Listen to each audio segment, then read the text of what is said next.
Hey everyone, and welcome back to another video. In this video, I'm going to show you how to connect the DJI Mic Mini to the Insta360 Go Ultra. So this video is going to be particularly useful for individuals who just got their Insta360 Go Ultra.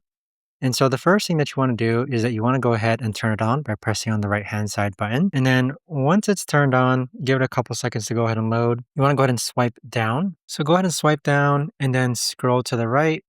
And then you're going to click on accessories, which has that Bluetooth icon. And then you're going to click on add Bluetooth accessories. So once you do so, this is the point where you go ahead and on your DJI Mic Mini, go ahead and pull it out.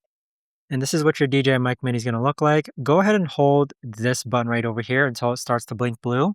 And it should appear on this right here. So as you can see, the DJI Mic Mini is now connected, and there you have it. But that right there, guys, is the best and easiest way that I know of to actually go ahead and connect your Insta360 Go Ultra to the DJI Mic Mini. Now, in order to confirm that this is actually connected, when you go back, sorry, I ran out of battery, but when you go back to the Insta360 film view, you should see an audio meter appear on the top hand side. But if you guys have any questions, let me know in the comments down below.